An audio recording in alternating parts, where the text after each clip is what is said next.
Nos ponemos de pie para leer la palabra del Señor como un acto de reverencia a la lectura de la palabra del Señor. Dice así la Biblia, Mateo 17, del 1 al 9, dice: 6 días después Jesús tomó a Pedro, a Jacobo y a Juan, su hermano, y los llevó aparte a un monte alto. Y se transfiguró delante de ellos, y resplandeció su rostro como el sol, y sus vestidos se hicieron blancos como la luz. Y aquí les aparecieron Moisés y Elías hablando con él. Entonces Pedro dijo a Jesús: Señor, bueno es para nosotros que estemos aquí. Si quieres, hagamos aquí 3 enramadas, una para ti, otra para Moisés y otra para Elías. Mientras él aún hablaba, una nube de luz los cubrió, y aquí una voz desde el cielo que decía: Este es mi Hijo amado, en quien tengo complacencia, a él oíd. Al oír esto, los discípulos se postraron sobre su rostro y tuvieron gran temor. Entonces Jesús se acercó y los tocó y dijo: levantaos y no temáis. Y alzando ellos los ojos, a nadie vieron sino a Jesús solo. Cuando descendieron del monte, Jesús les mandó diciendo: no digáis a nadie la visión hasta que el Hijo del Hombre resucite de los muertos. Amén. Pueden tomar asiento, hermanos.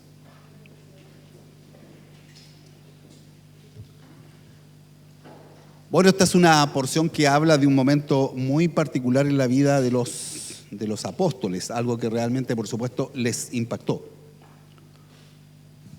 Yo no sé si ustedes pueden en su vida recordar algún momento impactante. Yo creo que todos tenemos en nuestra vida muchos momentos impactantes. Hay recuerdos que son muy significativos. Ni hablar cuando conocimos a nuestros hijos recién nacidos. Yo creo que para todos ha sido un recuerdo impactante. O cuando nos dijeron que venía un nuevo nieto. O momentos de peligro. Cuando estaba tratando de memorizar y decía yo: ¿qué recuerdo yo de un momento impactante? Yo recuerdo una oportunidad, íbamos en un viaje de bautismo y yo tuve que irme más temprano, y ahí en la parte del puente Perales, yo crucé la calle, era muy temprano, eran como a las 7 de la mañana, crucé la calle y de repente escucho un ruido que viene detrás de mí, y era un auto como estos autos City Car, que el conductor había perdido el control y pasó dando vueltas como una pelota el auto. Y yo lo vi pasar como a un metro, no quiero ser exagerado, decir poco centímetros, pero con 1 metro mío pasó dando vueltas y tiraba los vidrios, y yo me alcancé a tapar la cara y pasó dando vueltas y terminó por allá encima del pasto ahí del puente Perales, pero lo vi muy cerca. Y yo me quedé un momento pensando: pucha, son segundos que yo estaba ahí, yo iba cruzando la calle y por donde iba cruzando pasó el auto, y yo vi la misericordia del Señor, de cómo el amor de Dios me permitió pasar justo un segundo antes de que el auto pasara dando vuelta por ese lugar. Y yo creo que usted ha tenido muchas experiencias de ese tipo, experiencias de momentos significativos, momentos en que el Señor salvó su vida. ¿Cuántas veces el Señor ha tenido alguna acción de misericordia que nos quedó grabada en el corazón por el suceso, por lo que aconteció, por lo que vivimos? Noticias impactantes o momentos de mucha felicidad, o también momentos de mucha pena, porque hay momentos que han grabado nuestro corazón por la pena que tuvimos en ese momento. Este momento para los apóstoles sin duda fue un momento absolutamente excepcional. Cuando miramos nosotros las circunstancias, podemos darnos cuenta, hermanos, que este es un momento tan particular. Ni siquiera Jesús lo comparte con todos los apóstoles, lleva un grupo, que era como el grupo más cercano. Jesús tenía razón para ver, de repente, cuando tenía momentos de mucha trascendencia o de mucha necesidad. No vemos solo este caso, hay más de un caso en que Jesús como que elige a 1, 2 o 3. Generalmente Pedro, Juan, Jacobo eran como los que siempre eran como los que más estaban como en la mente del Señor. Si podemos remitirnos al momento cuando Jesús va a orar antes de ir a la cruz, también dice que lo acompañen. Y dice que ellos, ustedes se acuerdan que estaban muertos de sueño. Pero cuando va con todos y después separa un grupo, va Pedro, Juan, Jacob, y van junto con Jesús a la oración. Entonces, este es un momento que podemos definir como un momento exclusivo. Y un momento exclusivo es un momento donde como que no queda espacio para nada.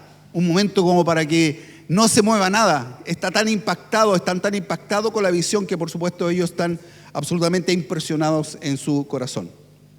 Y yo pensaba, hermanos, y quiero a ver si puedo lograr plasmar lo que el Señor puso en mi corazón para ustedes en esta mañana, que tiene que ver con el hecho de que los seres humanos somos sumamente débiles frente a las luchas y a las dificultades. Yo no sé si ustedes, los afortunados, conozco algunos y por eso lo menciono. Conozco gente en mi vida que ustedes pueden ver que está pasando las peores pruebas y es como agua sobre el pez. Y tiene una capacidad para mantenerse en la fe inamovible impresionante. Y uno los ve que están en una lucha enorme y ellos se mantienen, pero incólumes en su fe. Otros no somos así. Y otros frente a la tristeza, frente a la prueba, a la dificultad, como que de repente, pucha, que nos cuesta mantener la fe. Y se nos bajan los brazos. Y entra el temor, y entra la preocupación. Más si las cosas que están pasando a veces ni siquiera nos afectan a nosotros, afectan a personas que amamos. Y cuando pasa eso, nuestro corazón se adolece y nos quedamos como debilitados. Entonces, lo que el Señor puso en mi corazón, hermano, tiene relación precisamente con el hecho de que este momento es un momento muy particular y muy especial. Es tan impresionante la visión. Entonces yo me preguntaba, ¿qué objetivo tuvo Jesús al llevarlos y permitirles que vieran algo tan solemne? Porque sin duda este momento fue absolutamente solemne. El Verbo de Dios, el Hijo de Dios, el Cristo plenamente Dios y plenamente hombre, se transfigura y de alguna manera hay una manifestación donde se ve parte de la gloria del Verbo, absolutamente. Entonces, esta cuestión es extraordinaria, extraordinaria. Toda la gloria de Cristo aparece en un momento. Todo el poder del Señor, algo que para los discípulos era algo totalmente diferente a lo que ellos convivían. Ellos convivían con el Jesús, con el que compartía con ellos, con el que era de Nazaret, que tenía como profesión ser carpintero, que era un buen maestro, que amaba a la gente, que hacía milagros, pero nunca habían visto a Jesús glorificado, jamás. Nunca habían visto una manifestación de toda la gloria de Dios en la persona de Jesucristo. Y ahí acontece este suceso. Entonces, yo les puedo asegurar que si usted se acuerda de un momento impresionante, si usted tiene memoria de momentos de mucha tristeza o de mucha felicidad que marcan nuestros corazones, este momento marcó el corazón de estos apóstoles sin lugar a duda. La pregunta que me hacía yo cuando estudiaba esta palabra para el día de hoy: ¿cuál habrá sido el propósito? ¿Por qué el Señor permitió esto? ¿Por qué no lo hizo con todos? Sino que eligió un grupo, una élite, un grupo especial de personas. Entonces, tengo una tesis y no sé si ustedes la van a compartir conmigo. La visión es sobrenatural. Cuando la Biblia describe la forma como el Señor se manifiesta, por supuesto, es absolutamente extraordinaria. Se transforma su rostro. Hay un aura de gloria. La Biblia describe en los textos paralelos que incluso hay una voz que habla del cielo que reconoce a Jesucristo como el Hijo de Dios. Y aparte de eso aparecen dos de los personajes que son los personajes ícono de los grandes hombres del Antiguo Testamento. Al lado de Jesús aparece Moisés y al otro lado aparece Elías. Si usted menciona quién es Moisés, el que hablaba con Dios cara a cara, el que el Señor le entregó las tablas de la ley, ¿se acuerdan? El que sacó a Israel desde allá de Egipto, lo trajo a la tierra prometida. Es un personaje hasta el día de hoy en el mundo judaico. Por supuesto, la figura de Moisés es una figura icónica, algo absolutamente extraordinario. Y por otro lado está Elías. Elías, que es el símbolo de los grandes profetas, el símbolo del hombre que da palabra de Dios. Elías, que tiene un poder sobrenatural. Elías, el que hace cosas que nadie más pudo hacer en el tiempo profético. Y estos dos conversan con Jesús. Entonces, frente a eso, la humanidad, yo me imagino la actitud de los pobres apóstoles. Viendo esto, yo siento que ellos a lo mejor se encogieron, estaban absolutamente impresionados, pero al mismo tiempo aterrorizados. Estaban muertos de miedo de lo que estaban viviendo.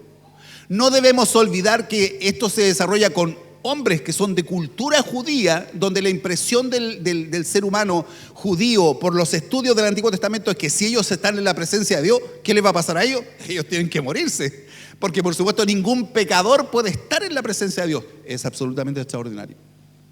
El Señor los impactó con esta visión.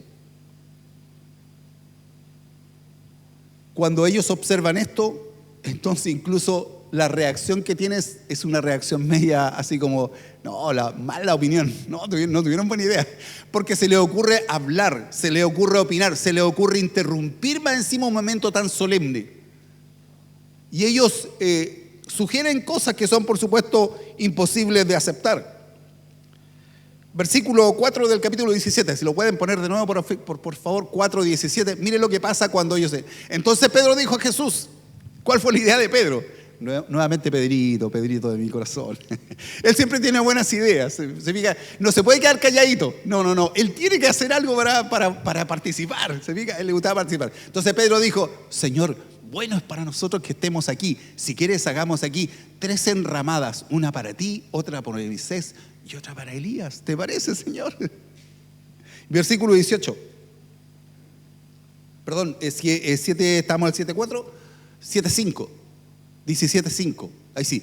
Mientras él aún hablaba, una nube de luz los cubrió y allí una voz desde la nube que decía, este es mi hijo amado, en quien tengo complacencia a él oído. Desaparecieron de la visión de los apóstoles. Pero sabe, uno percibe algo en la actitud de Pedro. ¿Cuál es la actitud de Pedro? Esto está tan hermoso, es tan lindo esto, Señor, ¿por qué no nos quedamos aquí? Es más, te ofrecemos hacerte una enramada, como un techito, algo para que ustedes sigan conversando y nosotros seguimos mirando aquí para siempre. No nos movamos de aquí porque eso es tan hermoso. Es tan hermoso estar en tu presencia, Señor. Es tan hermoso ver estos personajes que para nosotros son icónicos. Es tan hermoso. ¿Por qué nos vamos a mover de este momento de gloria? Quedémonos para siempre aquí. Quedémonos para siempre aquí. Entonces, yo no sé cuál es su experiencia con Dios. Y tampoco voy a juzgar su experiencia, porque usted no podía juzgar mi experiencia con Dios. La vivencia de cada uno con Dios es algo totalmente personal. Pero yo le quiero decir una cosa sin lugar a dudas. Estar en un momento de comunión con Dios en que tú sientes la plena presencia del Señor es algo incomparable. Si alguna vez usted en la angustia, en la tristeza, en la alegría, en un momento de regocijo, ha sentido la presencia del Señor, eso es incomparable. Es incomparable. Si de repente tú has estado en una vigilia, en un culto, en una oración, y tú sientes como desciende la presencia del Señor y llena tu corazón, y esa presencia es tan impactante, hermano, que no te puedes quedar sin emocionarte. Y algunas personas se gozan, ríen, levantan las manos. Otros a lo mejor somos más dados a emocionarnos, a llorarnos por la presencia del Señor. Es incomparable.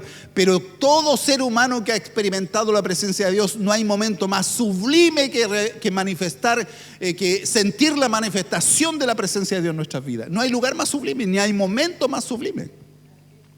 Y no quisiéramos que nunca se terminara. Y nosotros lo cortamos igual que Pedro. No nos salgamos nunca de aquí. Quedémonos aquí. Gocémonos en la presencia del Señor. Que no pare el culto, que sigamos para siempre, sigamos toda la noche cantando. Hay momentos de comunión hermosa. Entonces la pregunta es, ¿qué hay de aquel que nunca ha estado en este lugar de la manifestación del Señor? ¿Qué hay de aquel que a lo mejor nunca ha tenido este privilegio de sentir esa paz que te inunda el corazón? ¿Qué hay de aquel que a pesar de que tú estás en una prueba, en una lucha, viene la paz del Señor a ministrar tu vida y tú tienes esta seguridad, esta absoluta certeza de que Dios está a tu lado en esa batalla? ¿Qué hay de aquel que nunca ha experimentado eso? Entonces yo podría parafrasear la Biblia y decir, si alguno nunca ha tenido este tiempo de comunión, si tú nunca has tenido una experiencia plena con Jesucristo, somos los seres más dignos de lástima, hermanos. Porque teniendo al Señor, teniendo la oportunidad de estar en la presencia de Dios, nunca hemos disfrutado eso. Nunca hemos tenido una experiencia de plenitud. Y yo no estoy diciendo esto que tenga que ver con una manifestación sobrenatural, de que hables en lengua. No estoy hablando de eso, hermano. Estoy hablando que realmente tú tengas un momento personal de comunión, que no tiene que ver con estar en el culto, no tiene que ver con que otros estén presentes, tiene que ver en que tú estás en comunión con el Dios Todopoderoso. Y eso es algo particular. Eso es algo que tú no lo puedes describir. Tú no le puedes decir a otro, no, yo estaba caminando, iba y de repente sentí un gozo del Señor, sentí una gratitud con Dios, comencé a pensar en las bendiciones y me emocionó y me rodeó la presencia del Señor. Eso tú no se lo puedes describir a otra persona. ¿Eso tú lo vives o no lo vives? Es como estar enamorado, pues, hermano. ¿Cómo se puede describir estar enamorado? No, es que algunos dicen, no, es que dan como unas cosas en la guata. No, si es que no se puede describir. Cuando tú estás enamorado, tú sabes que estás enamorado. O cuando tú amas a una persona, tú lo sabes, pero eso no se puede describir, no se puede compartir. Tú te puedes pasar toda la vida tratando de explicarle a otro lo que es estar enamorado y el otro no va a entender, no va a entender. Hay que vivirlo, hay que vivirlo. Este fue un momento en que ellos expresaron esta presencia del Señor. La pregunta es, ¿pasamos tiempo nosotros en la presencia de Dios? ¿Tenemos tiempo en que nos plasmamos de la presencia de Dios? Nosotros en esta iglesia tenemos una norma, ya se ha hecho una costumbre de nuestro tiempo de oración. Un tiempo de oración en que nosotros comprometimos tomar una hora, un tiempo de oración para el Señor. Y eso es una oportunidad para tener un tiempo de comunión con Dios, que a veces nos cuesta harto para llegar a ese momento. Y siempre que tratamos de hacerlo, siempre hay dificultades, que justo a esa hora pasan cosas, que me llaman por teléfono una llamada importante, siempre pasan cosas que nos interrumpen. Pero yo te voy a decir una cosa, el estar en la presencia de Dios es algo irreemplazable en la vida del creyente. Y cuando tú y yo no tenemos esa experiencia, entonces es natural que andemos gateando espiritualmente. Cuando nunca tenemos esa experiencia de intimidad con Dios, es natural que andemos a porrazos espirituales. Cuando nunca tenemos un encuentro con Dios, es natural que te venga el desánimo, que no tengas ganas, que andes con la cara larga, con cara de vinagre. Eso es natural, porque no tenemos vivencia espiritual en nosotros. No tenemos relación con Dios, no conocemos lo que significa estar en la plena presencia del Señor. Entonces, hermanos, cuando Jesús lleva a estos muchachitos y los pone en este contexto, Él tiene un propósito maravilloso. Si uno lee lo que sucede con ellos, entonces uno se da cuenta de que cuando ellos quieren quedarse ahí, el Señor dice, sí, yo entiendo esto. Yo sé que ustedes quieren quedarse aquí, pero fíjense que después que pasa este suceso, el Señor no le dice, sí, no, quedémonos aquí para siempre. Sigan ustedes en la presencia, sigan emocionados. ¿Sabe cuál es el propósito del Señor? El Señor los pone en la gloria para llevarlos al valle. Voy a repetir esto porque es importante que usted lo entienda. Cuando el Señor te pone en la gloria, es para prepararte para llevarte al valle. Porque cuando tú has estado en la gloria, cuando tú tienes comunión con Dios, cuando tú tienes una relación personal con Dios, no cuando te obligan, no cuando hay que ir al culto, no estoy hablando de eso, no tiene que ver con nuestra práctica religiosa, tiene que ver con una relación personal con Jesucristo, una relación en que yo vivo con Él, yo me comunico con Él, yo tengo una comunión que no tiene que ver con mi esposa, con mis hijos, no, yo tengo una relación con el Señor. Y cuando pasa eso y estoy en su gloria, lo que hace Él es prepararme para cuando vaya al valle. Entonces, cuando yo voy al valle, cuando voy a la lucha, cuando yo voy a la prueba, cuando voy al llanto, cuando voy a la dificultad, cuando voy a la enfermedad, yo estoy preparado. Pero por eso entonces tenemos el drama de tantas personas que se pueden pasar toda la vida en la iglesia y podemos cantar todos los himnos y los coros de su vida. Sin embargo, la primera dificultad, usted lo ve en el suelo. Y no tienen fuerza, no tienen esperanza, no tienen ganas, porque por supuesto nunca han experimentado esto de estar en la plena presencia del Señor.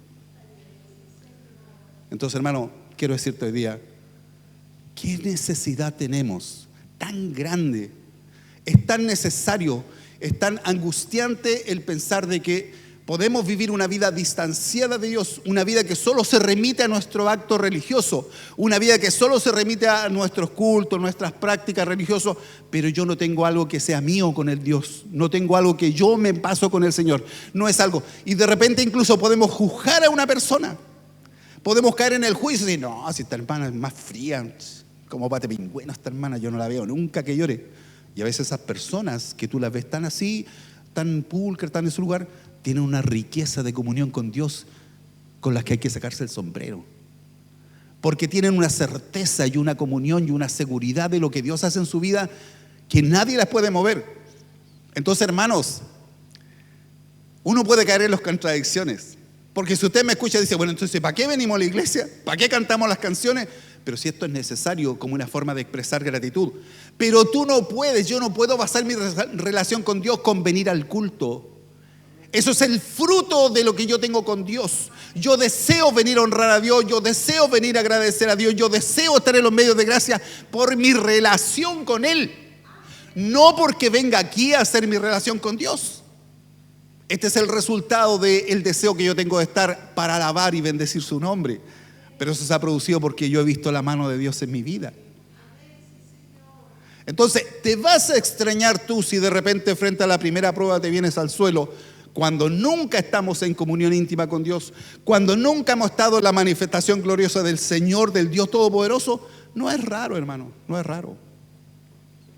Entonces, nuestro peso específico espiritual no depende de cuánto cantemos ni de cuánto vengamos al culto. Nuestro peso específico depende de cuál es mi condición en mi relación personal con Jesús. Y eso es afuera. Eso es cuando yo hago, cuando viajo, cuando manejo, cuando trabajo, cuando estoy en otro lugar. Ahí yo administro mi tiempo con el Señor. Es cuando me levanto, es cuando despierto en la noche, es cuando me voy a tomar un vaso de agua, cuando miro a mi familia. Ese es el momento en que yo puedo experimentar cuán cerca estoy del Señor, cuánta gratitud tengo en mi vida. Si reconozco que Dios ha sido un Dios misericordioso, entonces ahí puedo entrar en la gloria, en la presencia del Señor. El estar en la presencia con Dios no tiene que hablar, no tiene que ver con lo que tú digas. A veces tú puedes estar en la presencia de Dios solamente meditando en las grandezas de Dios, y eso es suficiente para que la gloria de Dios venga a tu corazón y venga a tu vida.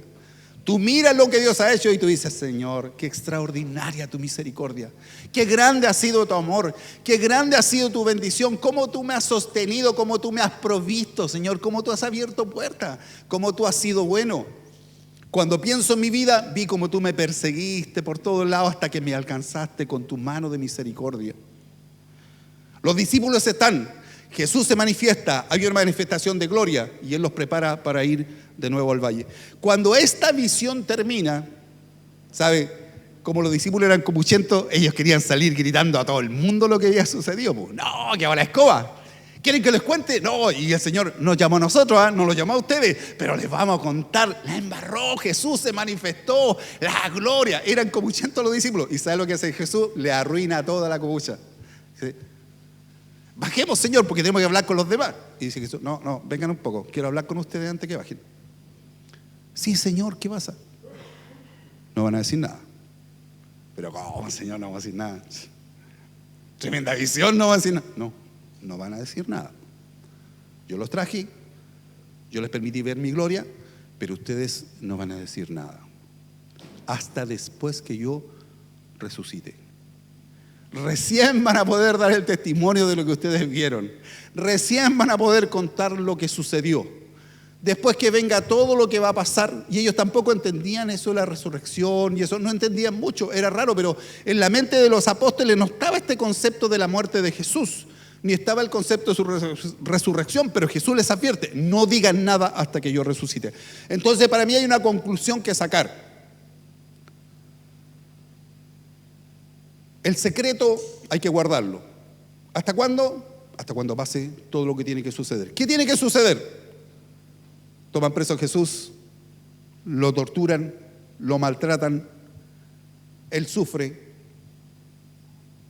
y ellos guardan esto en su corazón. Es llevado por diferentes juicios. Recuerden que Jesús pasó por varios juicios. Por el juicio del sumo sacerdote, después lo llevan de Pilato, después lo mandan donde Herodes, lo traen de vuelta al pobre Jesús para todos lados, está muy maltratado, es torturado por Poncio Pilato. Algunos dicen que lo hizo con la intención de salvarlo. Hay algunos estudiosos que dicen, cuando Pilato lo manda a castigar, parece que quiere salvarlo, porque ya la señora, la que realmente manejaba el tema, le ha dicho, cuidadito con meterte con él, porque él es un hombre justo. Así que Pilato, no te metas con él. Y Pilato trata de salvarle la vida porque todos quieren que lo maten. Así que Pilato dice, quiero que lo torturen. y después que se lo traen él se siente terrible porque siente que todos los soldados como que se les pasó la mano, lo dejaron destruido. Y entonces en eso algunos expertos dicen que Pilato quería ver que al traer a este Jesús que había sido tan bueno, tan maltratado, le dijera: ¿qué hacemos con este hombre? Díganme, ya lo golpeamos. Entonces que la gente dirá: ya está bueno, ya déjalo que se vaya. ¿Y sabe lo que la gente respondió cuando lo vio tan destruido? Crucifícalo. No es suficiente. No es suficiente con lo que lo golpearon, crucifícalo. Y todos comenzaron a gritar: crucifícale. En este contexto de sufrimiento y de dolor y de absoluta violencia, en ese contexto están estos muchachitos, estos tres, que vieron al Cristo absolutamente glorificado, pero no pueden decir nada. Nada. Entonces, hermanos, la pregunta que ellos se hacen: ¿qué pasó con el Cristo? ¿Qué pasó con este Jesús? Y Jesús los prepara entonces para dar testimonio de lo que Él realmente es. Cuando estamos en la presencia de Dios no hay temor. Cuando estamos en la gloria no hay miedo. Cuando estamos en la gloria estamos llenos de fe. Cuando estamos en la presencia de Dios nosotros nos sentimos cristianos a toda prueba. Pero no nos vamos a quedar en la gloria. El estar en la presencia de Dios es prepararnos para los tiempos de angustia, para los tiempos de prueba, para los tiempos de necesidad. Entonces, aquí hay un valor que nosotros tenemos que sacar de este texto que es innegable. ¿Queremos enfrentar bien las luchas? ¿Queremos tener fortaleza espiritual? ¿Queremos realmente ser cristianos sólidos, que las pruebas no nos derriben, que aunque nos mueva el viento de la dificultad podemos mantener nuestra fe sólida? Tenemos que pasar tiempo en la presencia del Señor. Tenemos que buscar a Dios. Tenemos que tener tiempo de comunión con Dios. Tenemos que tener una vida con Dios, no una vida religiosa. Tenemos que tener una vida genuina con Dios. Genuina con Dios. Cuando Cristo muere, cuando Cristo es crucificado, cuando lo ven colgado de la cruz, ellos se pueden hacer muchas preguntas. ¿Quién es Cristo realmente? ¿Quién es este que caminó con nosotros? ¿Quién es nuestro maestro, el que seguimos? El que hizo milagros, el que multiplicó el pan, el que detuvo la tempestad, el que se transfiguró y lo vemos ahora colgado de la cruz. ¿Era solo un carpintero? ¿Era solo un gran maestro? Ya no hay más. Y sin embargo dice la Biblia que al tercer día Jesús resucitó. Y cuando Él resucita, entonces este hecho de la resurrección junto con esta visión gloriosa graba en el corazón de ellos un testimonio que después ellos plasman en lo que son los escritos del Nuevo Testamento. Entonces encontramos a Juan, uno de los discípulos de Jesús, el más jovencito. Este no tenía mucho aguante para los sermones largos. Y yo siempre estoy mirando mi reloj para que usted no se aburra tampoco. Entonces dice la Biblia que de repente Jesús predicaba, enseñaba y los sermones eran largos. Y de repente era las 2:30, la 1. Entonces Jesús notaba que Juan comenzaba a inclinarse, a apoyarse. Y de repente, aunque yo pienso los sermones de Jesús eran maravillosos, pero comenzaba y lo escuchaba roncar a Juan. Y él lo agarraba y lo abrazaba entonces, porque no es que la hermana Ivonne se esté quedando dormida, no, ella está atenta, lo está abrazando. Es que vi que el hermano Héctor comenzó a apoyarle ahí. Entonces, mire, a pesar de eso, Jesús lo miraba y Juan roncaba al lado de él. Roncaba al lado de él porque se quedó dormido. Y Jesús lo abrazaba y seguía predicando a Jesús. Entonces, este Juan que dormía en el pecho de Jesús, cuando él escribe su evangelio, empieza su evangelio diciendo: en el principio era el verbo, este verbo es Cristo, en el principio era el verbo era con Dios y el verbo era Dios. Entonces, Juan, para un poco. ¿No será que te entusiasmaste mucho? Ese que estaba al lado tuyo, el que enseñaba, el que te abrazaba cuando quedaba. Sí, Él es Dios. ¿Estás dispuesto a todo para declarar eso? Sí, estoy dispuesto a todo. ¿Estás dispuesto a dar tu vida por esa verdad? Absolutamente. Y después aparece Mateo y aparece Marcos. Y sabe, en todos los discípulos, en todos los apóstoles de Jesús está esta verdad. Él es Dios. Él es el Dios todopoderoso. Él es el Rey de reyes, Señor de señores. Él no es un Dios pequeñito. Él no es una persona débil. Él parece simple y sencillo, parece humildito, pero Él es el Dios todopoderoso que ha hecho los cielos y la tierra. Él es el Señor de señores. Él es el que controla las circunstancias. Ese es el que está sobre las dificultades. Yo estuve con Él en la barca cuando estaba la escoba con el tiempo y, ¿sabe? Lo despertamos porque teníamos miedo. Y Él dijo, ¿qué les pasa a ustedes? ¿Dónde está la fe de ustedes? Y le ordenó al viento y al mar que callara y que se enmudeciera. ¿Y saben lo que sucedió? El mar le obedeció y el viento se quedó callado. Jesucristo es Dios. Él es el Señor Todopoderoso. ¿Sabe de dónde sacaron eso? De su experiencia en el tiempo de comunión con Dios. Lo llegaron a conocer en su intimidad. Lo llegaron a conocer en su grandeza. La pregunta, hermano, es, después del tiempo que tú y yo llevamos caminando con Jesús, ¿conocemos en la intimidad de Jesús? ¿Conocemos el poder de Dios? ¿Podemos dar testimonio de la grandeza del Señor? ¿Podemos tener certeza de lo que Él es capaz de hacer? Porque estos hombres que vieron la gloria del Señor estaban dispuestos a dar su vida porque Jesucristo era el Hijo de Dios, el Verbo eterno, el Señor de señores, el Rey de reyes. Él es el Dios todopoderoso. Es Dios con nosotros. Él es Emanuel. Él es Emanuel realmente, no otros que se ponen el nombre. Él es Emanuel, Dios con nosotros, hermano. Eso decían los discípulos. ¿Pero de dónde sacaron eso? De un tiempo de comunión íntima con Dios, de conocerlo en profundidad. Entonces, la preocupación que todo ministro debe tener: primero, yo conozco realmente al Señor. ¿Qué concepto tengo de Dios? Cuando el enemigo viene y me abofetea y me golpea, ¿me siento huérfano? ¿O puedo decir con tranquilidad, si me quiere golpear, dame nomás? Pero sé que mi Redentor vive. Sé que no soy huérfano. Sé que tengo un Padre grande y poderoso. Y por más que me trates de maltratar y humillar, sé que el Señor está viendo todas estas cosas. Y al final Él se levantará con su mano poderosa y me va a dar la victoria. Pero hermanos, si no conocemos a Jesús, si no conocemos su obra, si no conocemos lo que Él es capaz de hacer, entonces por eso somos tan frágiles espiritualmente. No somos huérfanos en el mundo. Nosotros no somos como mire, cuando yo era chico, en los tiempos de campo, era tan, digamos, genial inventar cosas para divertirse. Hacíamos unos barquitos de papel y los echábamos en el chorrillo, donde iba, por supuesto, el riachuelo que pasaba cerca de la casa, y todos los cabros chicos con su barquito, y nosotros corríamos al lado de nuestros barquitos de papel, que él le iba ganando al otro. Y era encachado, porque no estábamos como inhumanos así moviendo los dedos, sino que andábamos corriendo y nos imaginábamos que nuestros barcos iban a ganar. Era tan feliz la vida, pero esos barquitos de repente se hundían. ¿Será que tú te sientas a veces como un barco llevado así, como un barco de papel llevado por circunstancias?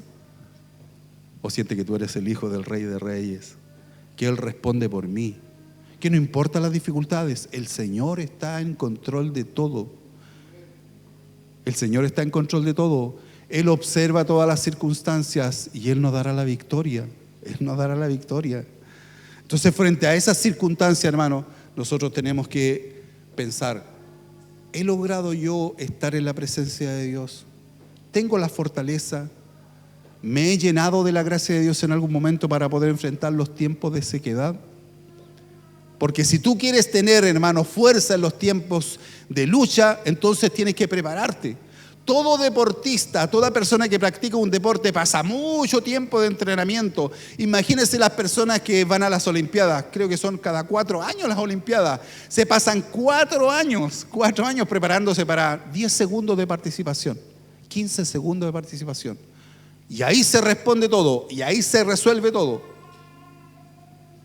¿Nosotros nos preparamos para lo que se viene? ¿Nosotros estamos preparados para la lucha que viene? ¿Cómo nos preparamos?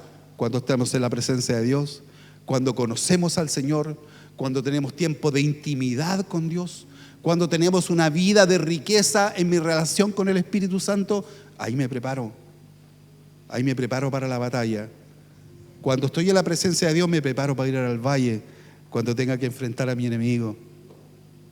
Mi invitación hoy día, hermano, que revisemos nuestra vida. Si estamos tan atemorizados, si con tanta dificultad de repente nosotros pasamos por la vida, Si tan pronto nos desanimamos, si tan pronto perdemos la fe, debemos preguntarnos, ¿cuál es la riqueza que yo tengo en mi comunión con el Señor? ¿Cuánto es el tiempo que paso en comunión con Él? ¿Conozco al Señor verdaderamente? O a lo mejor Dios te ha dado tantas señales de su grandeza y estamos ciegos, hermanos. Estamos ciegos. Termino con esto. Voy a cerrar la agenda. Sabes, Dios tiene delante de ti muchas bendiciones. Estamos rodeados de bendiciones que a veces no logramos ver. ¿No te ha tocado de repente ir al hospital? A nosotros nos toca ir mucho al hospital, porque como estamos poniendo viejos, tenemos que ir muchas veces al hospital. Y uno va a veces, yo voy con mi esposita de la mano, porque de repente se me arranca por un lado a otro, yo le llevo la mano para que no se me arranque. Y de repente me toca ver una persona, a lo mejor mucho más joven que nosotros, y ya no tiene sus piernas. ¿Te ha tocado ver eso?